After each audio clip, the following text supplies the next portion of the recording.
Good morning, কেমন আছো তোমরা সবাই? আশা করছি সবাই খুব ভালো আছে, আমিও খুব ভালো আছি। আজ হচ্ছে বুধবার আর উঠে পড়েছি। দুদিন ধরে না আমি রোজই ভ্লগ বানাচ্ছিলাম সকালে, ঠিক আছে? কারণ আমি জানি যে বাড়িতে আসবো, এসে মানে আমি ভ্লগ বানাবো। সোমবার বেরোলাম, মানে অফিস যাচ্ছি বাসে কম, তো অফিসে একটু দেরি করে গেলাম, ঠিক আছে? বাড়ি ফেরার সময় বাসই নেই, সে আমি ঘুরতে ঘুরতে ঘুরতে ঘুরতে এসেছি রাত্রি 9টায়। কালকে অফিসে বেরোলাম, বাস বন্ধ। জানি না, বাসের স্ট্যান্ডে গিয়ে দেখছি বাস বন্ধ। সে কালকে ওরম ঘুরতে ঘুরতে এলাম রাত্রি 9টায়, তা কিছুই আর বানাইনি। আজ ভাবলাম যে না, আমি ব্লগটা আবার শুরু করি। তো জানি না কেন বাস বন্ধ হচ্ছে বা বাসের সমস্যা হচ্ছে। একটা ভোটের ডেট বেরিয়ে গেলে তারপর একটু হয় এরকম, কিন্তু এখনো তো বেরোয়নি, জানি না বেরোলে তারপর আবার কি হবে। তো যাই হোক, উঠে পড়েছি। ওখানে মা রান্নার প্রস্তুতি করছে, ওই যে খাওয়া দাওয়ার প্রস্তুতি চলছে। আমার এদিক ওদিক করছে মা, তাকানোর আর মায়ের সময় নেই। তো চলো আর বেশি বকবক না করে আজকে দিনটাকে শুরু করে। আশা করছি সবার ব্লগটা ভালো লাগবে, সবার দিনটা খুব ভালো যাবে। তো চলো আজকে দিনটাকে শুরু করি।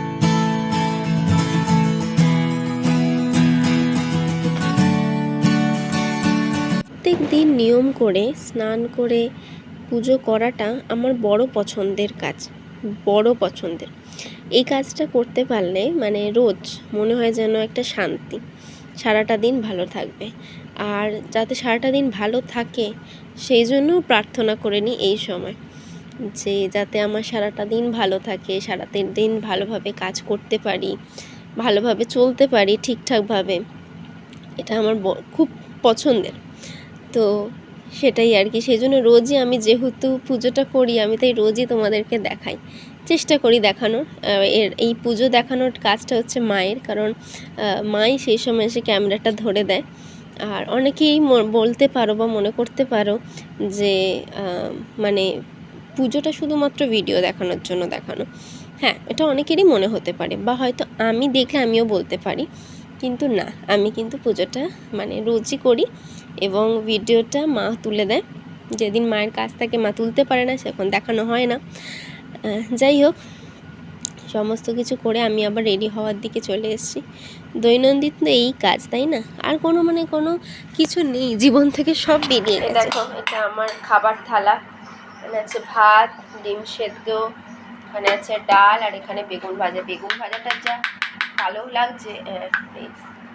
এই হচ্ছে বেগুন ভাজা। ওখানে মা খাবার প্যাক করছে, দেখো আলু চচ্চড়ি। এখানে আছে হচ্ছে রুটি, আর খুলতে হবে না, রুটি, শশা, স্যালাড, শশা, এই যে এইসব ইনি বানিয়েছেন এইগুলো। আর পিছনের ওইটাকে দেখবে না, ওটা এরম চাপা থাকলো। চলো এবার খেতে বসি।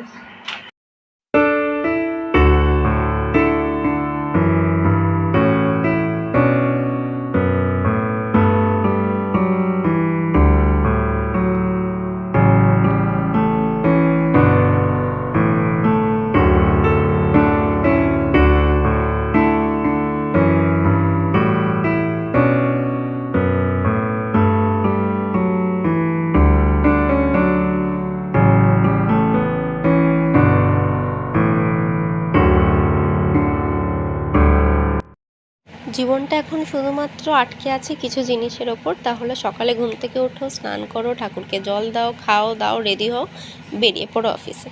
অফিস থেকে আসো, হাত পা ধোও, খাও দাও, ঘুমিয়ে পড়ো, ব্যাস। আর তো কিছুই না, জীবনে কিছুই নেই। আর যারা এই কাজের বাইরে গিয়ে কিছু করছে, আমি তাদের স্যালিউট জানাই মন থেকে। আমি তাদের মন থেকে ভীষণ সম্মান করি, তার কারণ তারা এইটুকানির মধ্যে জীবনটাকে আবদ্ধ করে রাখেনি।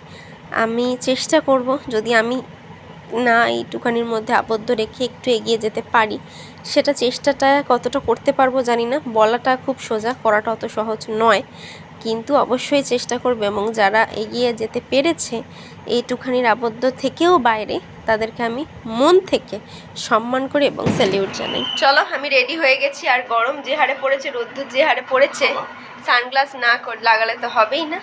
তো চলো বেরিয়ে পড়ি, আর একদম সন্ধেবেলা তোমাদের সাথে দেখা হবে। Good evening. আমি এই সবে বাড়ি ঢুকেছি। এখন কটা বাজে দেখবে, আমি তোমাকে দেখাচ্ছি। এই সবে জাস্ট মানে আমি এখনও হাত পাটা ঠিক করে ধুইনি, জাস্ট আমি জামাটা চালাম, এত আমি ঘেমে গেছি সেই জন্য আমি আর হাত পাটা ধুইনি। শুধু আমি ঘরে মানে সরি ভালোভাবে হাত পা ধুইনি, যা হোক মানে একটা পায়ে জল না ঢাললে তো আমি খাটে উঠতে পারবো না, তো জামাটা ছেড়ে ওই পায়ে হাতে জল ঢেলে আর মুখে একটুখানি জল দিয়ে আমি একটু খাটে উঠলাম। আর এখন বাজে দেখো, দেখাচ্ছি, দেখা যাচ্ছে 8:53। আমি ঢুকেছি 8টা মানে 8:45, 8:45। কি বলবো, এত রাস্তার মানে এত বাসের অভাব। এখন আমি এটা বুঝতেই পারছি না, এখনও ইলেকশনের ডেট দিল না কেন যে এত বাসের অভাব হচ্ছে। আর মানে কি বলবো, মানে যাকে বলে একদম ডান অ্যান্ড ডাস্টেড সেরকম অবস্থা, তার মধ্যে যে বাস পাচ্ছি সেটাই ভিড়, তার মধ্যে গরম শুরু হয়ে গেছে। উফ, আর মানে এই গরমটি পড়লো, এইবারে আমার রোজ শুনতে পারবে কি গরম, কারণ এত কষ্ট হয়, আমাদের ঘরটা প্রচণ্ড গরম। আর আমরা অফিসে থাকি, এত ঠান্ডায় থাকি যে কি কষ্ট, মানে সেটাও কষ্ট হয়, প্রচণ্ড ঠান্ডা। তারপরে বেরিয়ে একটা এত গরম লাগে না যে কি বলবো, মানে কিছু বলার নেই, শুধু জলটাই ভরসা। অফিসে 3 বোতল জল শেষ হয়, এই যে এখন এসে আগে জল নিয়ে বসেছি এরম। তো যাই হোক, আমি বসি একটু খাই, প্রচণ্ড খিদে পাচ্ছে, না খেলে না মানে অবস্থা খারাপ হয়ে যাবে। তো মা বললো একটুখানি বস, শুধু আগে খেয়ে নিই, তারপরে হাত মুখ ভালো করে ধোবো আর তোমাদের সাথেও গল্প করব, আমার কিছু বলার আছে তো সেটাও তোমাদেরকে বলবো। তো চলো আগে একটুখানি বসে আগে খাওয়া দাওয়াটা করে নিই। এত জোরে খিদে পেয়েছে যে আমি আর তর সইতে পারলাম না, বুঝলে। আমার এখানে খাবারে আছে হচ্ছে এটা একটুখানি চিংড়ি মাছের তরকারি, এখানে আছে মাছের ঝাল, ভাত, ডালও আছে, কিন্তু ডালটা আর আমি এখন খাইনি, কি দিয়ে খাবো। আর মাদের হয়েছে বেগুন ভাজা, রুটি, তরকারি, তো আমি বেগুন ভাজাও একটা নিয়েছি, এই নিয়ে আগে খাই, বুঝলে। না খেয়ে আমি আর কথা বলার মতো ক্ষমতাটাই নেই।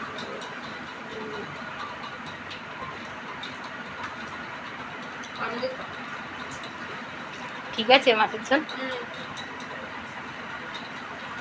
একদম ফাটাফাটি। কি গরম গো, আমার না গরমকালে গরম খাবার ভালো লাগে না, আমি মাকে গরম করতে বারণ করি, আমার মা তাও গরম করে। আচ্ছা, কাল থেকে আর কষ্ট করে গরম করে দেবো না, গরম গরম করে দিই। তো আমার খাওয়া দাওয়া হয়ে গেছে, কিন্তু মুখটুক এখনও ধোয়া হয়নি, ধোবো। আমি ভাবলাম আগে ব্লগটা শেষ করে নিই তারপরে। তো আমি তোমাদের বলছিলাম না যে আমার কিছু কথা বলার আছে, কিছু কথা মানে এমনি কোনো সিরিয়াস নয়, জাস্ট কিছু মনের কথা। সেটা হচ্ছে আজ আমরা কাজ করছিলাম, করতে করতে কিছু একটা কারণে কোনো নাচের কথা হয়েছিল, তো আমার কালিগ দিদির, তো হঠাৎ করে না আমাদের দুজনেরই খুব পুরোনো দিনের কথা মনে পড়ে গেল। মানে আমার কালিগ দিদিও বলছিলেন ওনারও উনি ছোটোবেলায় নাচ করতেন, এবং ওনার 5th ইয়ার কমপ্লিট করা নাচে, ভারতনাট্যমে। আর আমি 5th ইয়ারটা দিতে পারিনি, আমি 4th ইয়ার দিয়েছি, তখন আমি ক্লাস 8-এ পড়ি, আর 5th ইয়ার মাধ্যমিক না হলে দেওয়া যায় না। তো আমি যখন ক্লাস 9-এ পড়ি তখন হঠাৎই মানে আমাদের বাড়ি চেঞ্জ হয়, দিক ওদিক আসা হয়, তারপরে 9-এ একটা পড়াশোনার চাপ বেড়ে যায়। এখানে আসার পরে আমার নাচের স্কুলটা একটু অন্য দিকে, আর এখানে আসার পরে মানে মাঝে মধ্যেই কামাই হয়ে যেত, কিছু করার ছিল না। তারপরে আমি তো একটু ভুগুন্তি ছিলামই, একটু আজকে এই কালকে সে এরম করে করে মানে আমার আর নাচটা কন্টিনিউ করে ওঠা হয় না। তো মাধ্যমিক না হলে 5th ইয়ার হবে না, মাধ্যমিকের পরে সায়েন্স স্ট্রিম, এত পড়ার চাপ, আর মানে আর হলোই না। তো আমরা 5th ইয়ারটা কমপ্লিট করা হলো না ভারতনাট্যমে। হ্যাঁ ঠিক আছে, সেটা হয়নি বলে আমি মানে মা চেয়েছিল যেতে অন্তত গানে আমি কমপ্লিট করি। তো গানে আমার 5th ইয়ার কমপ্লিট করা আছে নজরুল গীতির ওপর। কিন্তু এই যে নাচে গানে বলো, একটা দীর্ঘদিন আমরা শিখেছি, আমি তো অন্তত 10 বছর নাচ শিখেছি, 10 বছর গান শিখেছি অন্তত, কম করে আমার মনে হয়। কিন্তু এখন মানে না একটা গান করতে দিলে গান করতে পারবো, আর না একটা নাচ করতে দিলে তো নাচের কথা তো ছেড়েই দিই, মানে বডি এত স্টিফ হয়ে গেছে যে ব্যায়াম করতে গেলেই হাঁপিয়ে যাই। তো নাচে তো সেখানে মানে ভারতনাট্যম বলো, কত্থক বলো, প্রচণ্ড একটা জার্কিং হয়, কত্থকে তো স্পেশালি।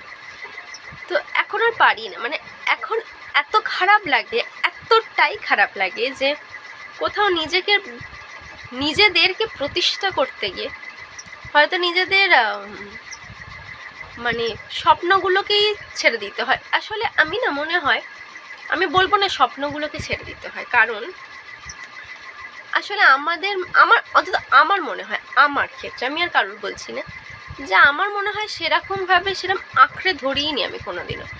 কারণ আমি অনেকজনকে দেখেছি যারা হয়তো চাকরি করছে বা অনেকে হায়ার স্টাডি করছে, তারা কিন্তু ঠিক আছে। আমি আমার দিদির কথাই বলবো, আমার দিদি কিন্তু চেষ্টা করে যখনই মানে সময় পায় নাচটা নিয়ে করার।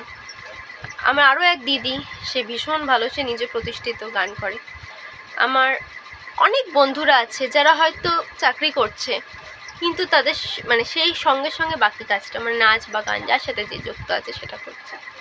আমরা খুবই পরিচিত বন্ধু, মানে খুবই ভালো বন্ধু, এপিটিটি বন্ধু, সে কেবিন ক্রিউ এবং বিদেশে থাকে এখন, ইন্টারন্যাশনাল এয়ারলাইন্সের, আমাদের ইন্ডিয়ান এয়ারলাইন্সের নয়। কিন্তু আমি দেখেছি ও মানে আমার মনে হয় ও নিশ্চয়ই করে, ও থাকতেই পারবে না নাচ ছাড়া। কিন্তু আমার মনে হয় সেরকম চাওয়াটা আমার মধ্যে হয়তো মানে ওই ডেসপারেটটা ছিল না। তো আমি এখন ভাবি যে করেই ছাড়বো, কিন্তু না, হয়ে ওঠে না, মানে একটা রেইকেই করে উঠতে পারছি না সেখানে। নাচ গান একটা তো মানে আমি ভাবি আবার ভর্তি হব, কিন্তু হয়ে উঠছে না। তো এটা না খুব একটা মনটাকে খারাপ, আজকে একটু খারাপ লাগছিল যে সত্যি এত শিখেছিলাম। আর রীতিমতো মিথ্যে কথা বলবো না, আমাদের অবস্থা সেরকম একদমই ভালো নয় যে ঠিক আছে করলাম না, একদমই নয়। আমার মা রীতিমতো যেহেতু আমি নাচতে ভীষণ ভালোবাসতাম, সেই জন্য আমার মা যেহেতু সেই জিনিসটা পায়নি ছোটোবেলায়, তো সেই জন্য মা চাইতো যে আমি যেটা ভালোবাসি সেটা যাতে এরকম কখনো না হয় যে মা বাবার জন্য আমার সেটা হলো না। তো সেই জন্য আমাদের অবস্থা কি একটু যেন মানে সেটা যাতে আমার কোনো এফেক্ট না পড়ে, সেই জন্য সে যেমনই আমাদের অবস্থা হোক, আমি নাচও শিখেছি কন্টিনিউ এবং গানও শিখেছি, দুটোই। কিন্তু আলটিমেটলি আমি কিছু সেটার উপর করে উঠতে পারিনি। তো সেটা একটা খুবই দুঃখের, মানে এই সময় এখন খুব ভারাক্রান্ত লাগে নিজেকে যে কেন পারলাম না। এটা পারাটা উচিত ছিল, অবশ্যইভাবে উচিত ছিল, কিন্তু করে উঠতে পারলাম না। খুব ইচ্ছা হয় অন্তত গানটাকে যদি আমি আবার কন্টিনিউ করতে পারি, চেষ্টা আছে, ইচ্ছা আছে, মানে প্রত্যেক বছরই একটা করে রেজলিউশন নিয়ে যে এটা করবো ওটা করবো। তো এই বছরে শোনালো নাকি না, এই বছরের রেজলিউশন এটাই যে গানটা যদি আমি শুরু করতে পারি, মানে আমি মানে ঠাকুরকে খুব ডাকছি যাতে আমি সত্যি শুরু করতে পারি আবার গানটা। হয়তো ভর্তি হলাম না, কিন্তু বাড়িতে অন্তত যাতে আমি প্র্যাকটিসটা ডেলি বেসিসে করতে পারি। আমি সবার কাছে চাইবো, হ্যাঁ তোমরাও যাতে একটু ঠাকুরের কাছে উইশ করো যাতে আমি গানটাকে শুরু করতে পারি আবার। কারণ গানটাকে আমি আগে আমি অত গান পছন্দ করতাম না, কিন্তু একটা সময়ের পরে মানে ফার্স্ট ইয়ার সেকেন্ড ইয়ারের পরে আমার গানটা ভীষণ পছন্দ হয়ে গেছিলো। স্পেশালি আমি নজরুল গীতি ভীষণ পছন্দ করি, ভীষণ। তো সেটাই, যাই হোক, আর বকবক করবো না, একটু মনের কথাটা শেয়ার করলে আমার একটুখানি মনটা একটু ভারাক্রান্ত হয়েছিল। তো আমি ভাবলাম তোমাদের সাথে শেয়ার করি, কারণ মাকে বললে মা যদিও ভিডিওটা দেখবে, শুনতেও পাচ্ছে পাশের ঘরে, তখন আবার মায়েরও মন খারাপ হবে। তো তাই, যাই হোক, তো চলো আজকের মতো টাটা, গুড নাইট। আমি এখন যাবো হাত মুখ ধুতে, তারপরে ভিডিও এডিট করব। তো আজকের মতো টাটা, গুড নাইট, শুভরাত্রি, দেখা হবে নতুন দিন নতুন ব্লগের সাথে। আর আজকের মতো টাটা।